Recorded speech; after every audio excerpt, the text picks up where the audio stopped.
Hello, in this video naman, pag-usapan natin ay event binding or another kind ng binding. So, na-discuss na natin yung interpolation as well as property binding. Now, event binding. The goals and objectives of this video is to discuss or malaman ninyo kung ano ba ang purpose ng event binding. Bakit ba natin kailangan gawin si event binding? Yung syntax ng event binding, ano yung template reference variable, and then mamaya magti-trigger tayo ng method or mas kilala ninyo sa tawag na function. Ayan, so dati, di ba, yung sa JavaScript, normal na JavaScript function ang tawag natin sa kanya, but now, ang tawag natin ay method. Okay, pero parehas lang din siya ng functionality. Parehas lang sila na function, na bago lang yung pangalan. Like in our another video na yung property, siya lang din yung variable na mas alam natin. Okay. So, I have here, meron akong ginawa ditong another page. Nag-generate ako ng page. Ang pangalan ay event. Ayan. And then, yung event na yon dito tayo mag-focus, mag-code. Again, I will going to remove this spec.ts. Delete natin yan. Close natin to. And then, event.page.html, tanggalin ko lang to. Yan. Para simple lang yung syntax natin. And then this one as well. We don't have header in that. We have event. And then instead of event, ang gagawin natin dyan is we will going to use interpolation to call our title. For example, app title. And then of course, this one will not work because wala pa tayong dinedeclare na app title sa ating TS. So, declare muna natin yan. We have public app title. This one is string equals my title. Semicolon. And then, let's try to run this code. Okay, so ito siya. Binago ko muna yung nandito sa my event. But when you are doing that, kapag sinunod nyo yung video na ginagawa natin from start, kailangan ninyong or ang una niyang ilo-load is yung home page. All you have to do for the meantime is to change home into event kasi yun yung event yung ginawa nating page, yung bago nating generate. Okay, now we have my title. So kapag binago ko to, gel title, let's say for example something like that, mababago yung title natin. Now, again, yung objectives natin nung video na to. Number one is ano ba ang purpose, bakit tayo nag-event binding. So if we will going to review kung ano yung mga nagawa natin, nagde-declare tayo ng property and then we call it sa HTML. So, ang idea, ang flow ng data natin is nanggagaling from TypeScript papuntang HTML. Okay. Kung tatanungin ninyo, hindi ba po pwede na from HTML, manggagaling yung data papuntang .ts? Ayan. So, parang baligtad. Okay. So, the answer on that is by using event binding. Pwede natin gawin yon, pero hindi yung idea na kapag nag-code tayo, for example, dito, mababago yung mismong text na yan. What I mean is, for example, may code tayo na inilagay dito, and then suddenly, pag nilipat natin yung, or pag view natin yung page.ts, kung ano i-type natin dun sa may, or yung code natin dito sa page, mababago yun nandito. Hindi ganon. So, ang idea is, we have initial value, like gel title, and then by the use of our event binding, babaguhin natin siya or i-override natin yung existing na title like this one. So, ganun yung effect na gagawin natin. Hindi siya yung totally mababago yung text na nakatype dyan. Okay, so to do that, let us first take a look what is the syntax na ginagamit natin for event binding. So, before, or gawa muna tayo ng ayan button. Okay. when you are using vanilla JavaScript, kapag nagtatawag tayo ng button or iti-trigger natin yung button, you are going to use on click. Ito yung mga event na po pwede nyong gawin. Ayan. So, on drop, on drag, drag end. So, gawin natin muna is si on click. Whenever that you say on click, kapag kinlik natin, pwede tayo mag-trigger ng function. So, let's say alert 1, 2, 3, and then let's put a name in this ion button. Click me, let's say for example. And then in here, pagka-click natin yung button, magpa-fire yung 1, 2, 3. Okay, so pwede rin natin gawin yan using, or pwede tayong mag-call ng another function from this event page.ts.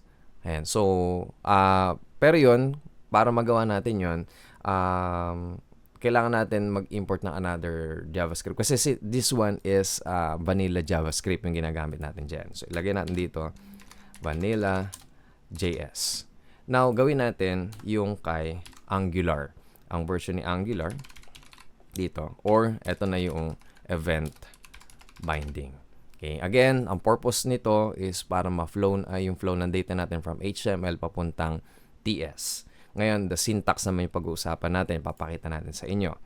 Let's create ion button again. But this time, okay, click me. Ulit, click me. This one is Angular. Lagyan natin dyan. And then this time, instead of using on click, ang ilalagay lang natin ay click. Okay, so again, since we're using Angular, click, and then equal sign, and then magfa-fire tayo ng function.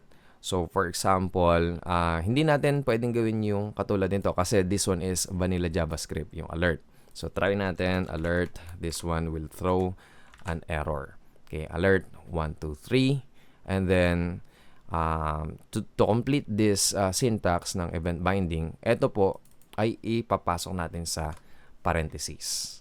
Ayan. So, kung natandaan ninyo, kapag attribute or property binding, inira-wrap up natin yung attribute natin into brackets. Okay, so for example, you have here, let's say, ano pa ba yung meron dito sa may button? Let's say name. Ayan. Since this one is property binding ang gagawin natin dito, ang lalagay natin dyan is brackets. Okay, so when you're using event binding, event siya, okay, yung mga event, yung double click, key press, key up, something like that, hover, ang gagamitin natin is parentheses. Okay, so this one is for property binding. Okay, so eto hindi siya gagana, no? It will throw an error. So let's see. Ayan, may error siya. Kasi again, this one is on vanilla JavaScript. So, tanggalin natin yan. Paano natin mapapagana yan? It's by declaring method dito. Again, yung method, it is a function lang. Another name for function. So, gawa tayo ng function. So, let's say, pangalan ng function na yon is display message. As you can see, we will going to use Pascal naming convention as well. And then this is a function. So dahil function siya, meron siyang parentheses and then open and close braces. Yan. So pwede nating ilagay dito alert. Dito natin ilalagay yung alert. Okay, alert 1, 2, 3. Or para may differentiate natin, 4, 5, 6 ang ilalagay natin. Then save. Now, let's try this one. Call natin. Okay. So, ang pinangalan natin doon ay display message. We will not going to call alert. Ang call natin is yung display message. And then, ang gagawin lang display message, mag-a-alert siya ng 4, 5, 6. Okay. So, display message. And then, since tinatawag natin yung method, parentheses. Okay. So, save natin yan. And then, let's have a take a look. Click me. This one will throw alert 1, 2, 3. Then this will throw 4, 5, 6. Okay, so that's the syntax for event binding. Now, the third objective of this video is to discuss the template reference variable. So, ano ba ang template reference variable? So, let's say, i-comment out ko muna to. Okay, hindi ko siya i-delete. Baka I decided na i-upload yung buong SRC folder na to for your reference para meron kayong mga notes. Ayan, so, hindi ko muna siya tatanggalin. Gawin natin sa event binding or let's say, copy na lang natin to and then comment out natin yan. Okay, so, dito tayo ngayon sa ibaba ng konti. So, ion input. And then, let's have here type. This one is text. Example, let's have a fill outline para makita natin visually yung ating input. And then, paste natin to. Actually, parehas lang yan. Okay, kinapi lang natin. Now, gusto natin na kung ano yung i-input natin dito ay yun yung papalit dito sa may ating app title. Okay, so ang idea, ang goal natin, whenever that we type in here and then we click this button, mapapalitan yung title. So, in that case, yung flow is manggagaling from HTML, yung data, manggagaling sa HTML with the use of this input. Yan. So, yun lang yung paraan natin para maipasa natin yung data from HTML to TypeScript. Kumbaga, i-override lang natin sila. I-override natin yung gel title na yan. So, how will we going to do that? So, by the use of template reference variable. Isang paraan natin yun. So, gagawin natin, lagyan natin to ng identification ng template reference by using hashtag and then followed by variable name na gusto natin. For example, new title. Again, we will going to use naming convention na Pascal for that since it is variable, of course. So now, paano natin kukunin yung value? Okay? So as you can see, if we will going to add in here value, okay? So kung natandaan nyo sa may previous videos natin, pag naglagay tayo ng value and then nag-type tayo dito, for example, hehe, save natin, and then makikita nyo, ayun yung default na value niya. Pwede nyo siyang dagdagan, but if you reload this one, yun at yun yung lalabas sa kanya. Kasi dineclare natin ang value niya ay hehe. Now, in here, display message. We can use this one. So, pagka kinlik daw natin yung button, okay, yung gagawin natin, kunin natin yung value nitong input na to. So, to do that, gagawin natin is reference lang natin yung new title, okay, inside our display message. Okay, so ipapasa natin sa method natin yon. So new title dot value. Okay, kasi yung itong value na to, itong attribute natin na yan. Okay. So basically, ang lalabas dito, okay, yung tinutukoy nito, yung new title.value ay yung word na hehe. Ayan. So, ang gagawin naman natin ngayon, as you can see, may error tayo. So, pag sinave natin yan and then tinignan natin sa output natin, we have error. Kasi, yung ating TS, yung ating display message, wala siyang parameter sa loob. And yet, naglagay tayo ng parameter dito sa may display message. So, to resolve that, kailangan maglagay din tayo dito ng parameter na ang nire-reference nung variable na ilalagay natin dyan, kahit na anong variable lang ilagay mo dyan, ay kung ano yung ma-fetch, kung ano yung makukuha nitong new title dot value na yan. So, let's say, for example, 1, 2, 3. Okay, so hindi muna natin gagamitin ngayon yung template reference variable para mas maintindihan lang natin or konting review with regards to firing method with parameters. So, gawain natin 1, 2, 3. Okay, so yung 1, 2, 3 na word na yan o na number na yan, may store siya dito sa may variable na to. Okay. So, as you can see, meron siyang error. Ayan, may error siya. So, kailangan din natin kasing i-declare kung anong type siya. Ngayon, dito na ngayon papasok yung any. Okay. So, dati, sabi ko, ito yung sinasabi natin na hindi natin alam in the future kung ano yung magiging value nung variable natin. So, this time, hindi natin po pwedeng i-dictate na si user since katulad niyan, ang nilagay natin dito, text yung type ng input natin. So, meaning to say, pwede siyang mag-input ng number, pwede siyang mag-input ng characters or string. So, since hindi natin alam, hindi tayo sigurado kung ano yung i-input lang niya, ang lalagay natin dito, or i-declare natin na si etong variable na yan ay any. Okay, so, para mas malinaw naman, ang gawin na lang natin dito ay any variable you want, for example.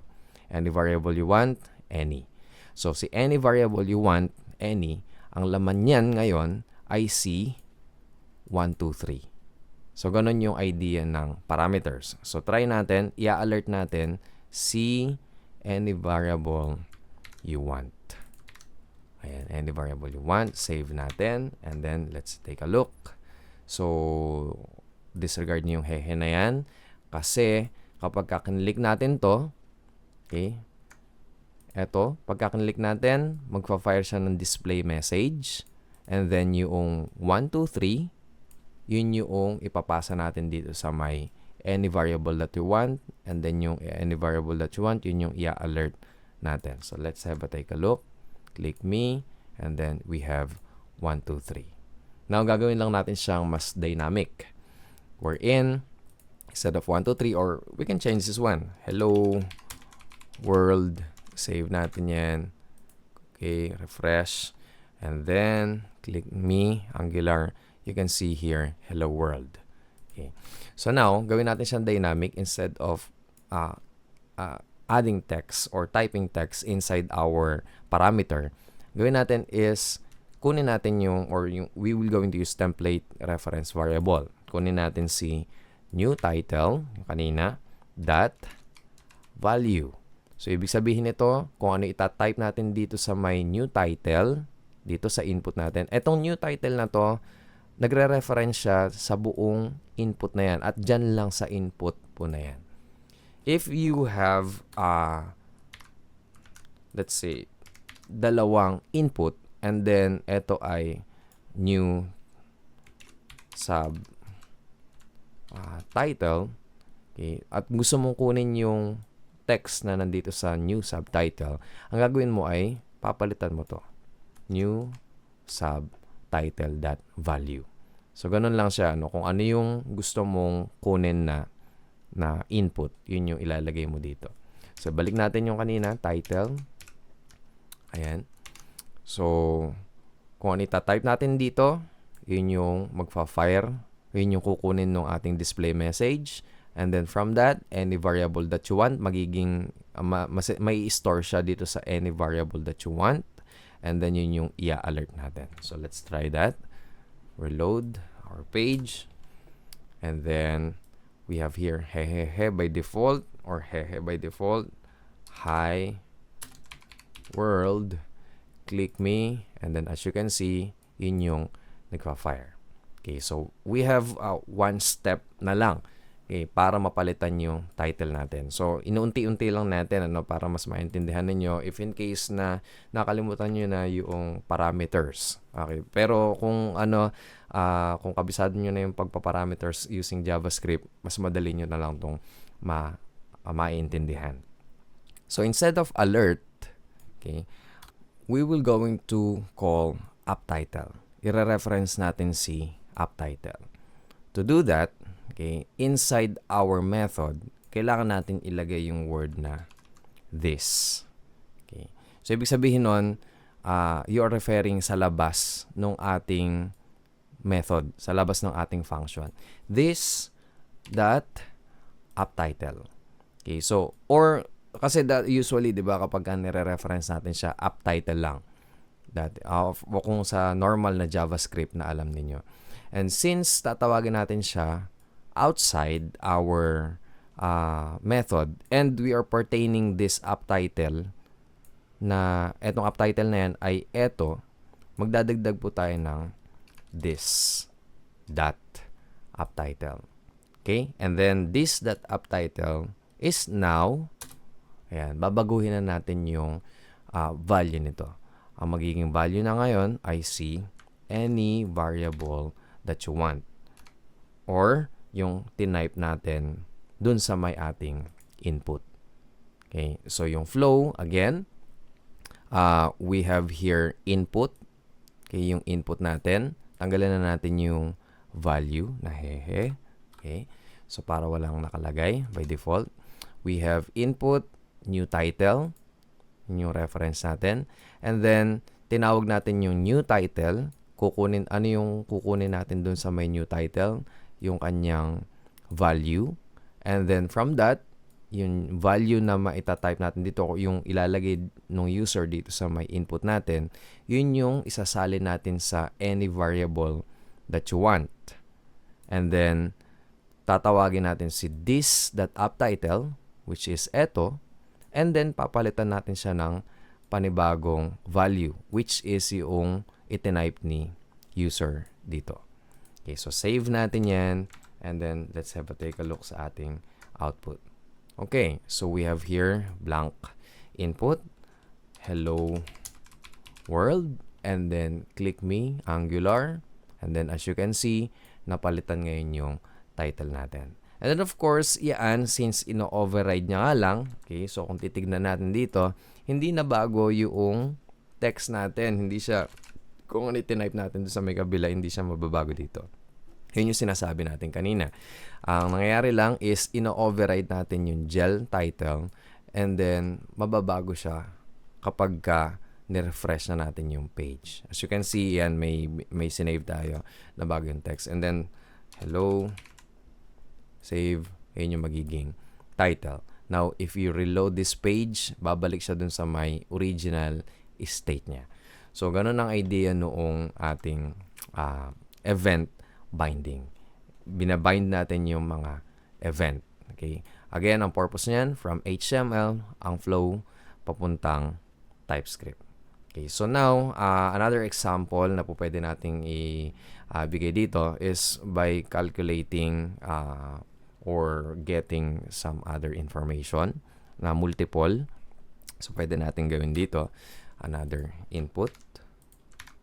Okay, so we have now input new title, o di kaya gawin natin dito ay num1, and then this one is num2.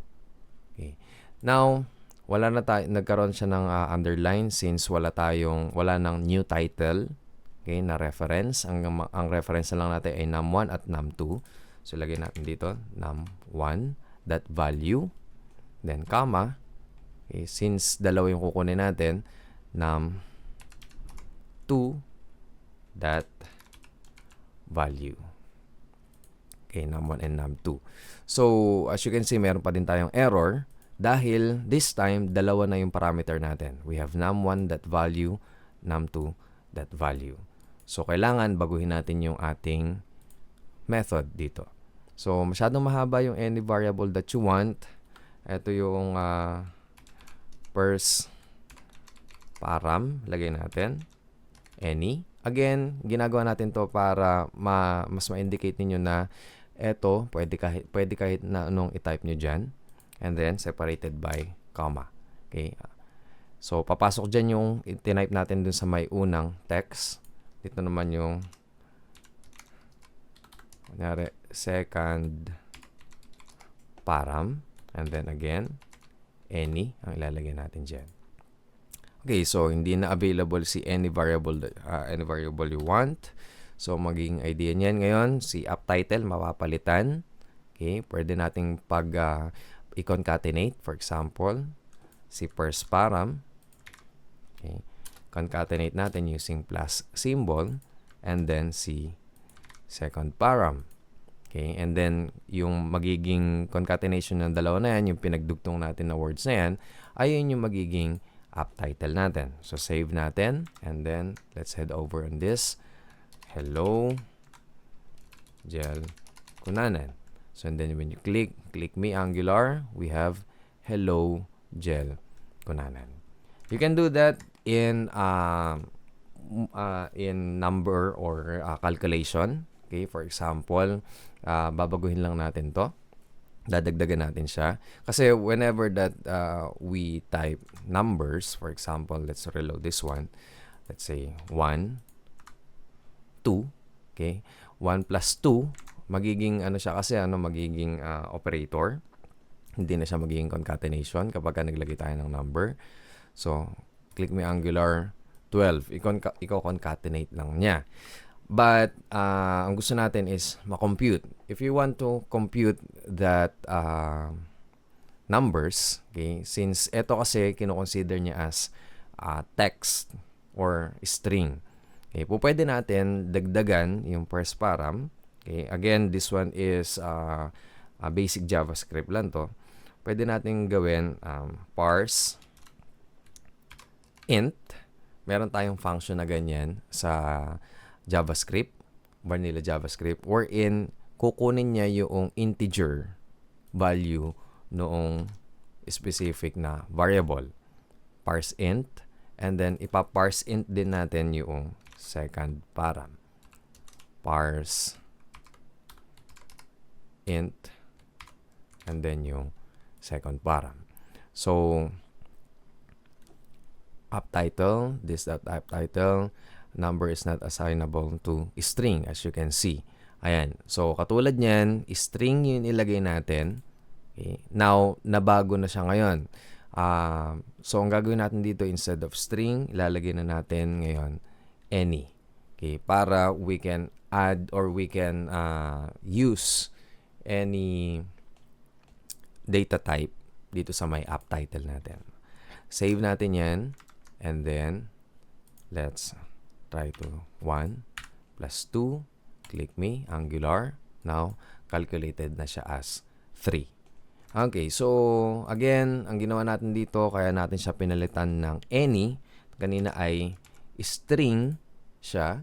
And so, as you can see in our error, type number is not assignable to type string. Kasi ang ginagawa nitong parse int, okay, from string, kukunin niya yung integer value, yung number value. And then, instead of yung plus symbol na nakikita nyo na, instead na ang gagawin niya, i-concatenate niya, ngayon pagpa-plusin niya na talaga. Magkakaroon na ng mathematical operator. Magiging mathematical operator na siya, yung plus. And then, yung sagot niyan, ipapasa niya ngayon sa app title. Ang problema, si app title ay dineclare natin na string. Okay, so ibig sabihin, ang pwedeng pumasok lang sa kanya ay string. Since meron naman tayong any, ayan, na ginagamit kapag pwedeng mabago in the future, katulad nung case natin ngayon. And so, pwede na, hindi na siya magto-throw ng error. Okay, so, pwede natin itong gawin. So, try natin to. Let's say, 12.45 tapos 13. Click me, Angular. As you can see, we have 25. Kasi ang ginamit natin ay parse int. So, aside from parse int, we can parse float.